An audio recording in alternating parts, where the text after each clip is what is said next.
Hello everyone.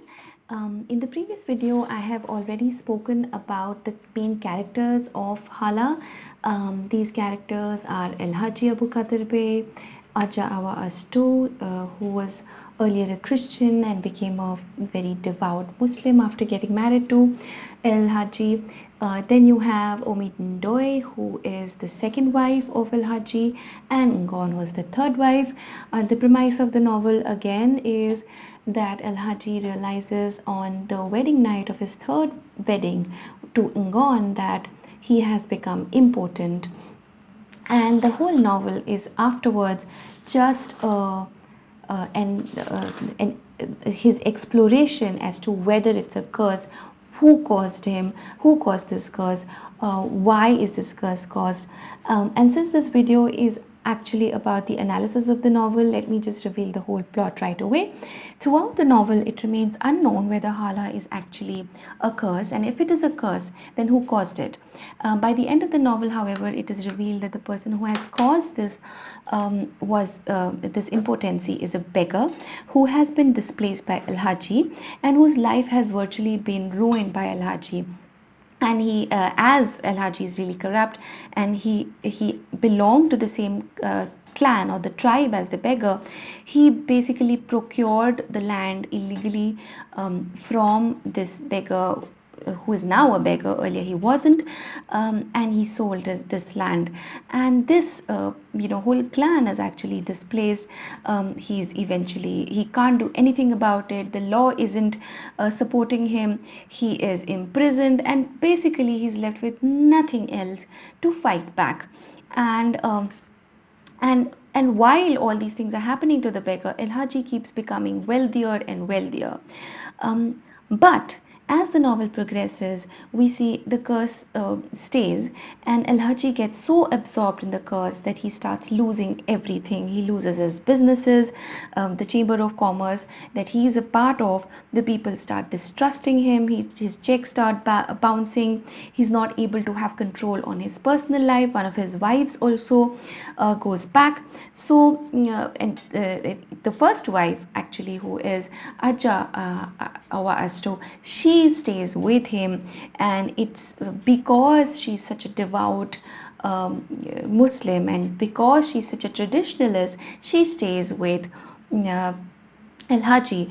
But Sembene is not very appreciative of the character of Aja Astau. We could talk about this character also. And so virtually by the end of the whole novel, El Haji doesn't belong anywhere. He does not want to, he does not feel like he's at home in any of his villas.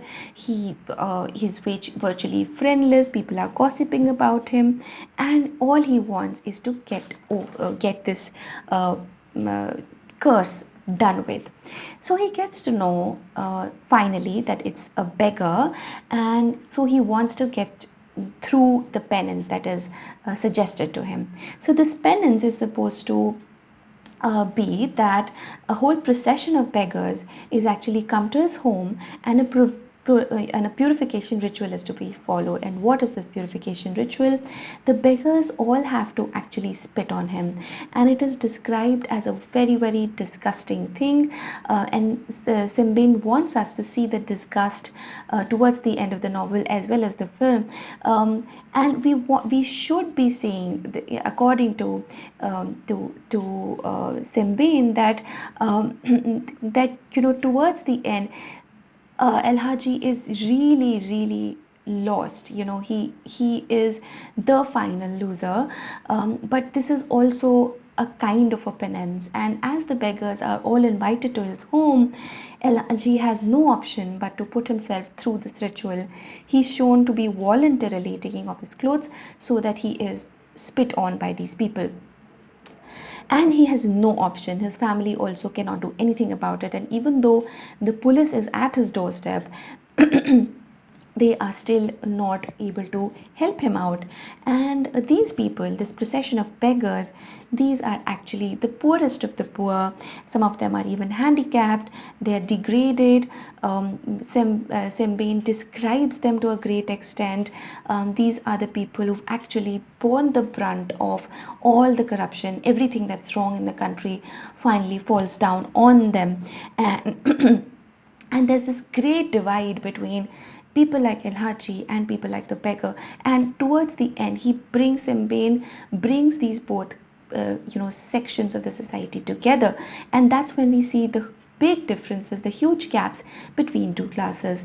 And through the novel also, we are made to see the great differences which exist between the kind of surroundings that El Haji lives in and the kind of surroundings that are outside his immediate world. The world outside, there are no facilities, there's no access to good roads. He is actually one of the beneficiaries of the money that is coming into the country, but nobody else is actually benefiting.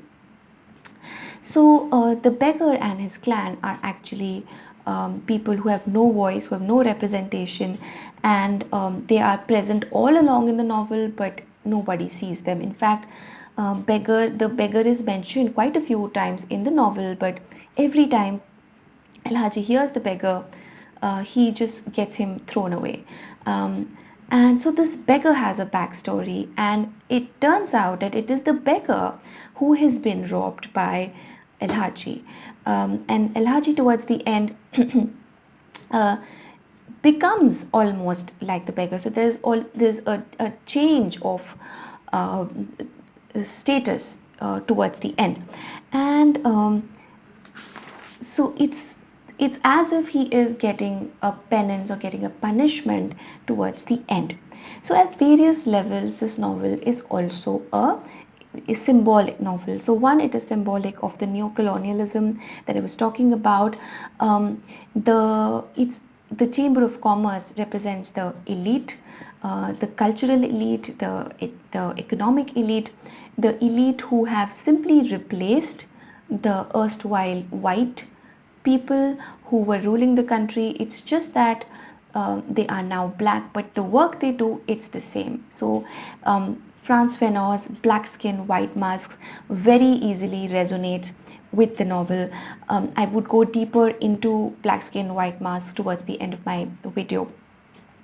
And the Chamber of Commerce also is representative of the bureaucracy in the country. And Sembene makes it a point to show us the differences between the classes. And the rich have a lot of money. El Haji has a Mercedes, but the poor, they don't have access to anything. No roads, no water. El Haji only drinks bottled water, and he's lost when he goes to goes to a village to get rid of his xala. And so his impotency also is representative of the impotency of the cultural elite, that they are really not able to help out their country in any way. And finally, the punishment that El Haji gets towards the end can be symbolic of the extreme anger, extreme frustration that part of the people, part of the population face towards the cultural elite. So now let me, as I was talking about, let me discuss Frantz Fanon's Black Skin, White Masks as well.